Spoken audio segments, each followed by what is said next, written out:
What is going on, you guys? Alex Chasen back here with a brand new video. Hopefully having a great day, afternoon, or night, wherever you guys are in this world. And there's a rising, ascending super team in the NBA that no one is even batting an eye or talking about. Now, who is that exactly? It's the Detroit Pistons. Now, you're like, what are you talking about? What are you talking about? They had the worst record in the NBA last year. Well, let's be honest. Yeah, they had the worst record in the NBA, but look at their roster. Look at their draft this year.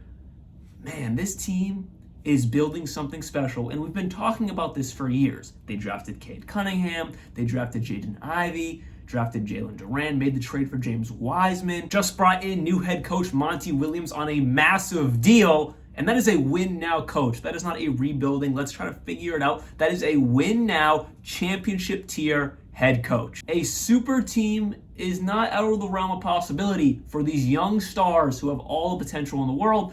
That is what today's video is all about. Let's jump right into it. I'm sure for Detroit fans, going 17-65, having the worst record in the entire NBA and losing the Wembanyama sweepstakes and falling all the way back to the 5th overall pick has to be some type of stab to the heart. Not even a heartbreaker, just taking a full-on sword to the heart. I can't even imagine that amount of pain from just being so bad in the regular season, having your hopes up to win the NBA draft lottery, and you don't fall to 2. You don't fall to 3. You fall all the way back to 5. Yes, that one hurts. But on the bright side of things, look at your summer league. The guy you drafted at 5, Asar Thompson, played amazing. Averaged 13 points per game with 10 rebounds and a few steals per game as well.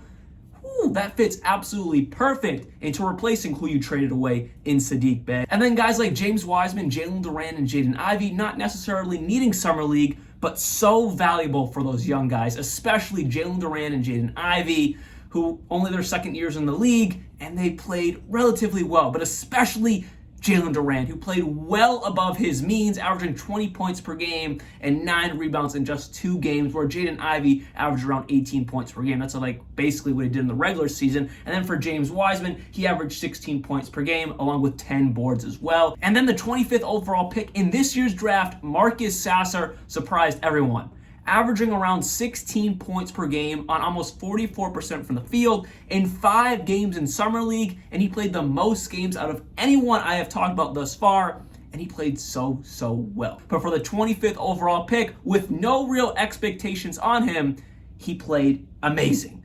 And that is just another little diamond in the rough that Detroit might have found that might become a rotational piece for Detroit coming into this season. Now jumping over to the roster going into next season, I haven't even talked about Cade Cunningham yet. He played a total of 12 games last year before going down with a shin injury that required season-ending shin surgery, and the man only played 12 games.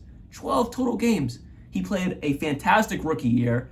Yes, he played all right for those 12 games, but that's nothing. I mean, you can't really give any valuation on that. But he's coming into this season fully healthy. Recently, I think yesterday or a few days ago, I saw workouts of him, and he looks better than ever. Looks like nothing ever happened to him. And that's someone no one is talking about, because Cade Cunningham is looking to become a top 30 player in the league this year. And then continuing, there were some question marks if Detroit was going to be able to retain Isaiah Stewart, if they were looking to trade Isaiah Stewart, but no. They brought him back on a 4-year, $64 million deal to be their backup power forward / center, and he's very much a capable starting power forward or center for a subpar to bad team. And yes, I am calling the Detroit Pistons not a subpar or bad team anymore. They have the worst record in the NBA, but look at this roster from top to bottom.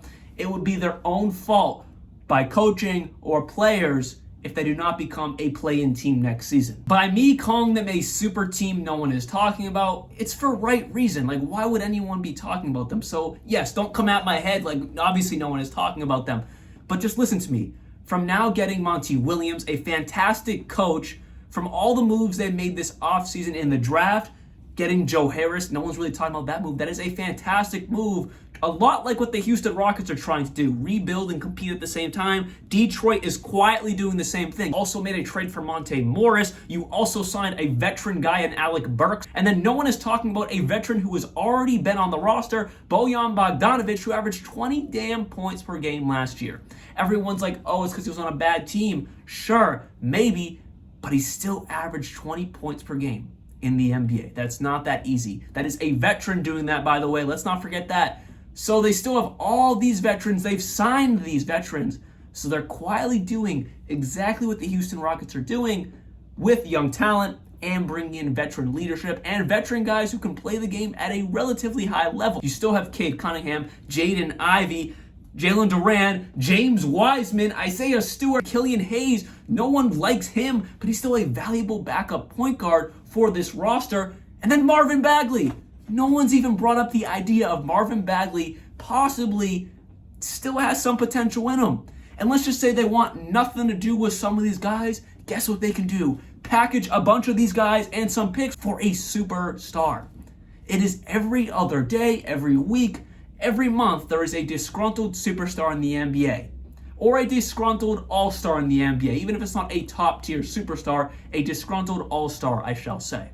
They have all the young assets, from players to picks, to make a deal happen, to boost and kind of fast-track their way to becoming a competitive team again. So with all that being said, no, the Detroit Pistons are nowhere near being a super team right now, but each brick is being laid slowly and methodically to become a super team once again. You're bringing in Monty Williams, who, like I alluded to earlier in this video, that is a win-now coach and a win-now move. Yes, you gave him more money than anyone else probably would, but still, you're bringing in this coach for a reason.